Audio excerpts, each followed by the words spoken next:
G'day, battlers, and today we're jumping back in for another Go Battle League meta. This time, the Fossil Cup Great League Edition, which is a really simple cup. It is almost as simple as it gets with only 3 typings, being Water, Rock, and Steel. Any Pokemon that has one of those 3 typings is eligible, and this cup is actually going to be running for a full 2 weeks, all the way from July 21st all the way through to August 4th, alongside Great League for 1 week and Ultra League for the other. So if you're the type of person that just likes to stick to those sort of regular leagues, you can do that. If you're the type of person that likes to stay to 1500 sort of CP leagues, you can do that as well in both Great League and Fossil Cup. So enough of that. Just the only thing before we get into the simplified infographic is don't forget to subscribe, because plenty more graphics coming through into the future. And hiya!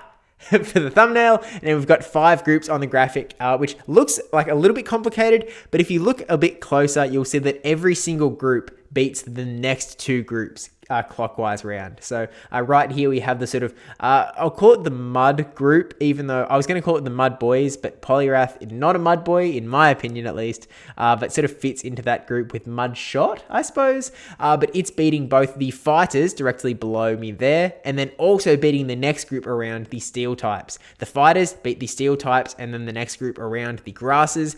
The Steels beat the Grasses, and the next group around the sort of other water group. I'm calling them the anti-Mud Boys, even though, you know, the Grass does that a little bit better. But then, of course, the Grass beats both of those water type groups, with the anti-Mud Boy group beating both the Mud Boys and the Fighters. So you can sort of just see how it's sort of this way, slowly goes around the circle like that, which I sort of just liked how it looked. But to dive into it a little bit further, we have the Mud Boys with that Whiscash, Quagsire, Swampert, and the Poliwrath coming in as well.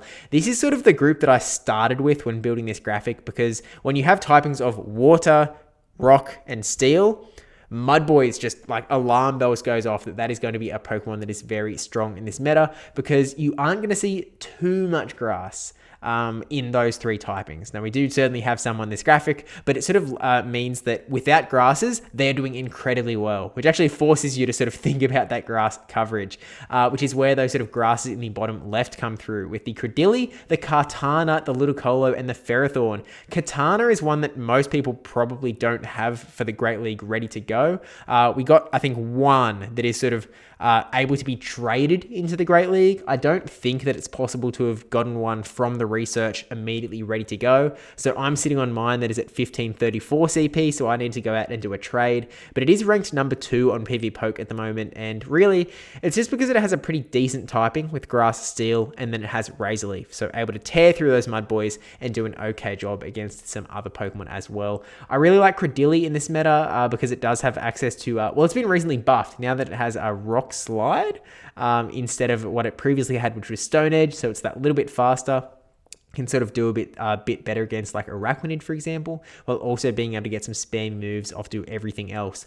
Ludicolo, I think, works better as a Razor Leafer in this meta than it does a Bubbler, sorry. But I think that you can probably run it either way if you want to run it a bit more into the charge move department. But otherwise, it'll work pretty well in some ABB Grass Hole strats with double Razor Leaf hanging out in the back.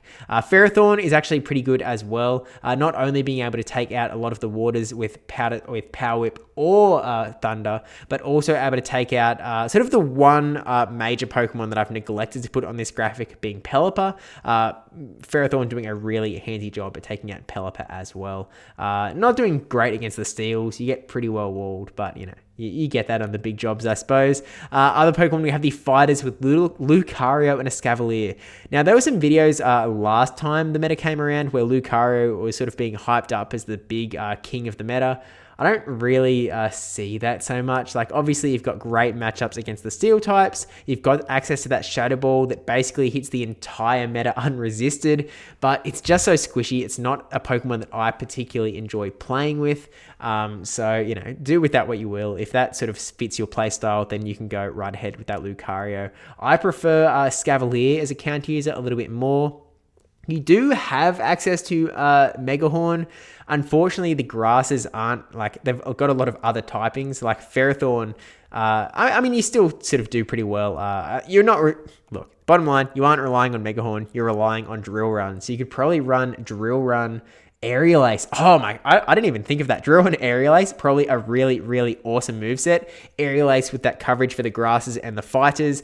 Drill Run giving you that big coverage for the steel types. So I've only thought of that right now, but that is really, really good. I like Escavalier. Although, if I'm being completely honest, I do think that Poliwrath probably the superior fighter in my head out of the three, with that Scold. Oh, I mean, you've got lots of options with the Scold being okay, Ice Punch being okay, Dynamic Punch having room as well. Probably wouldn't run Hydro Pump, but you certainly can, just for the funsies if you really want to, but I wouldn't recommend it.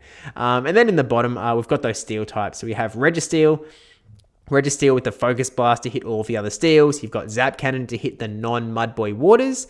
And just obviously a very, very strong Pokemon. Always easy in any meta that Registeel is eligible for. We have Berserker, which is a bit... It's interesting. You've got that Foul Play, so you can hit Jellicent and basically only Jellicent for super effective damage. But you also have that sort of close combat. It's close combat, right? Big, nuky fighting move. I think it's close combat to hit all of the other steels with.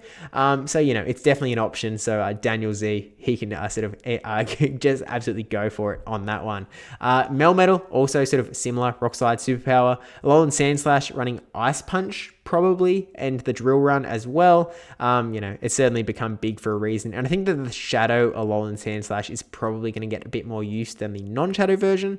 And then G-Fisk, it's in the meta. It's actually pretty, a lot lower than a lot of these other picks on the PV Poke rankings, but G-Fisk is G-Fisk. It's got a really good typing and some really good coverage moves, so it's definitely still going to be around. I just think that in a meta with so many sort of Mudboys and Waters, I think that the other steels, in particular Registeel, are probably going to be a bit more preferred than someone that's packing that ground typing as well. But still, it's there.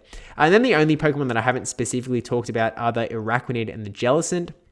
They're kind of just there as sort of waters that are a bit more soft, I suppose. Jellicent, another Shadow Baller, but it's got more bulk to it, so you're able to actually throw more than one Shadow Ball. And then you've got options with the Bubble Beam or the Surf or the Ice Beam. Probably not going to run Ice Beam in this meta just because there isn't that much for you to hit with it.